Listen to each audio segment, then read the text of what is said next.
How much are you willing to give up to achieve your dream? For Floyd Collins, the answer to that question is everything. From an early age, he had a passion for exploring all the caves he could find. And as he grew up, he wanted to make caving his lifelong work.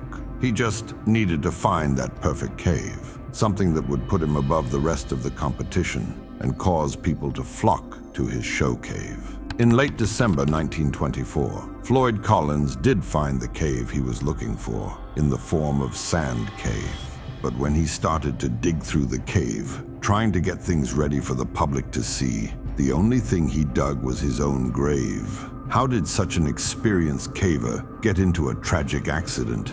And why wasn't he rescued? Stay until the very end of the video to learn all the horrific details of this heartbreaking case. But before we can get into everything that happened in the Sand Cave, we need to first go back and figure out how he even found the Sand Cave in the first place. William Floyd Collins was born on June 20th, 1887, in Logan County, Kentucky. His parents, Lee and Martha Jane Collins, owned a plot of farmland not far from Mammoth Cave, which was and still is the world's longest known cave system, made up of over 420 miles of surveyed passageways. Naturally, this is where Floyd's love for caves developed, as from the very young age of 6, he had taken an interest into caving and exploration. He would frequently enter the caves by himself in search of Native American artifacts that he could sell to the tourists at the Mammoth Cave Hotel. But he didn't just stop at Mammoth Caves. He ventured further, and in 1910 he discovered his first cave, the Donkey's Cave, on the Collins farm. The story goes that Floyd was plowing on the land owned by his parents when the mule pulling the plow unexpectedly fell through the ground, hence earning the nickname of Donkey's Cave. 2 years later, in 1912, Edmund Turner, a geologist, hired Floyd to show him the caves of the region. This ended up being favorable for both of them, as they found 2 caves together, Dossie's Dome Cave in 1912 and Great Onyx Cave in 1915. But his first major investment into the world of caving would come in September 1917, when Floyd noticed some cool air coming from a hole in the ground. Upon widening the hole, he was able to drop down into a cavity that was part of a blocked passage. In December 1917, after further excavation of the passage, Floyd discovered the sinkhole to what he would later name Great Crystal Cave.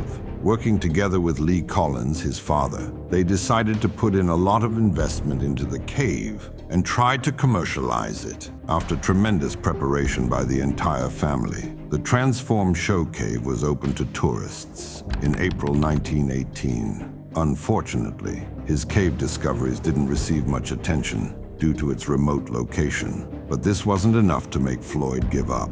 Around this time, the competition was getting increasingly fierce, with a sort of cave wars erupting as many entrepreneurs scoured Kentucky for new caves. The competition was tough and the work was dangerous, but Floyd Collins was determined to come out on top. Disappointed by Crystal Cave's lack of financial success, Floyd set his sights on a different cave nearby. He kept searching for the perfect cave in the locality, before eventually finding sand caves on a farm not far from his own, which was owned by Beasley Doyle.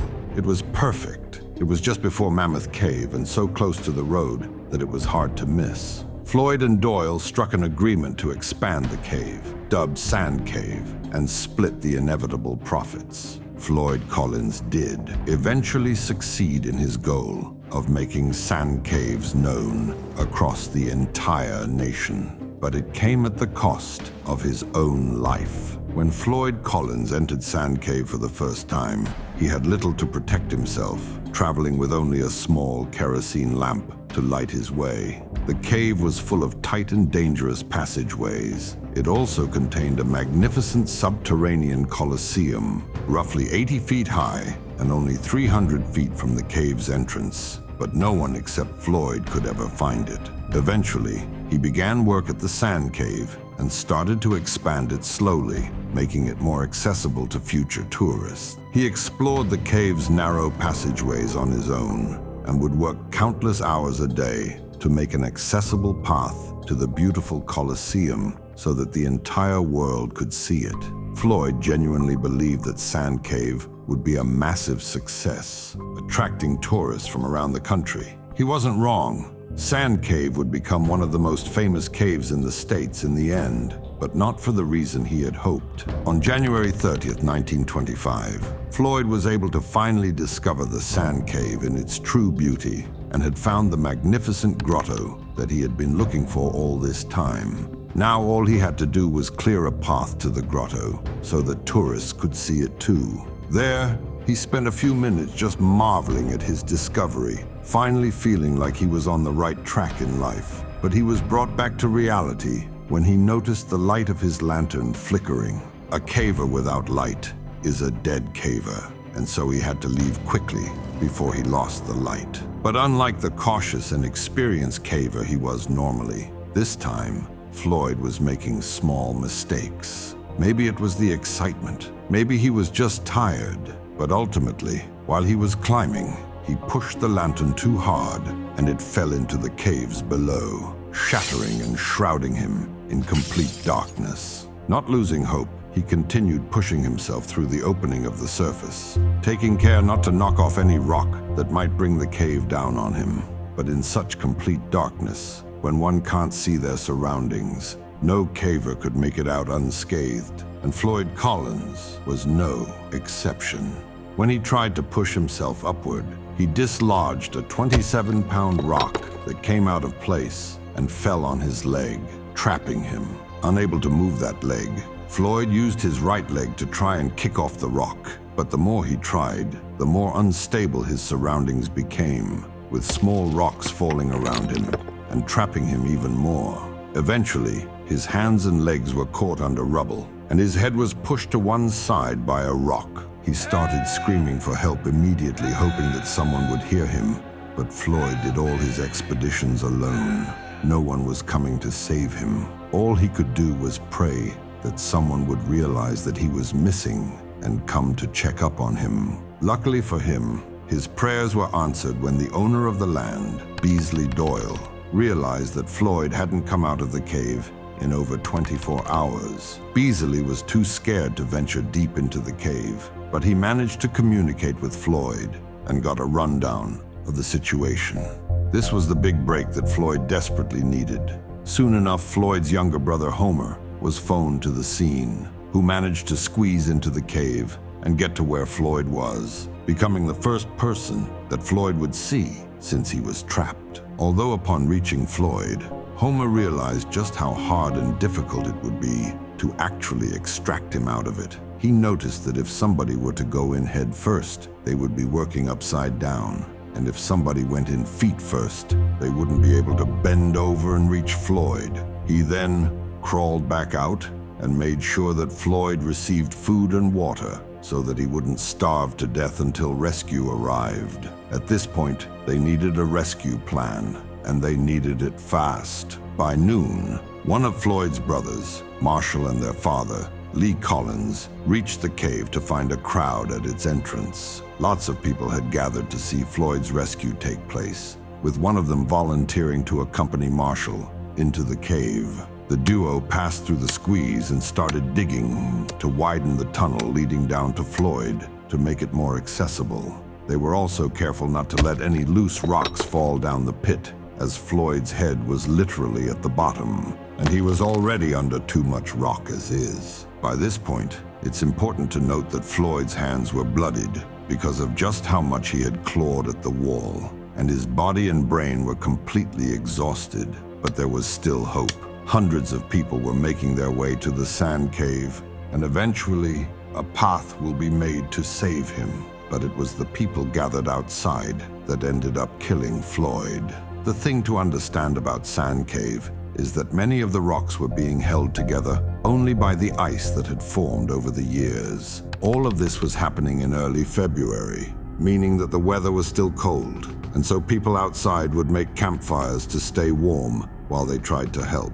but all the excess heat caused the ice inside to melt, causing the cave to collapse further and make access to Floyd even tougher. It also caused water to accumulate where Floyd was trapped, meaning that now, on top of everything else, he even had to suffer the freezing cold without any rest, except the few times people came down to visit him.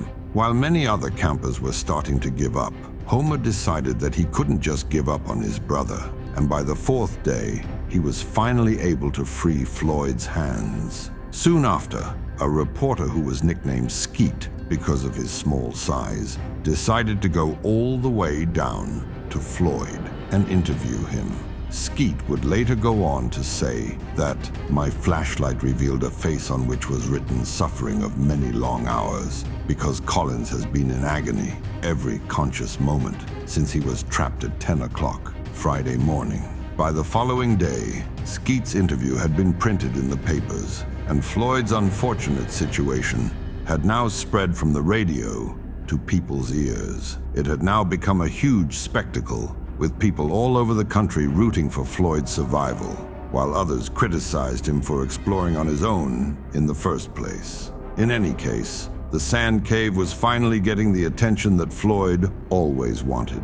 The hotels in the locality were overbooked. The prices of commodities were at an all-time peak, and hundreds of automobiles lined the roads leading to the sand caves. All of this might have meant good news in normal circumstances, but for Floyd, it only increased the amount of ice melting.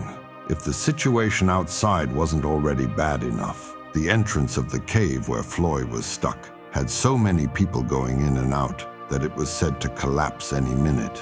But humans just have too much morbid curiosity, and who would give up a chance to see a man dying in the cave he dedicated his life to? On February 4th, the cave passage collapsed even further, destroying the path to Floyd and making him completely unreachable.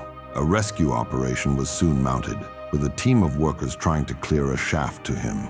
But progress was slow, tensions were high, and a week passed before they made any headway.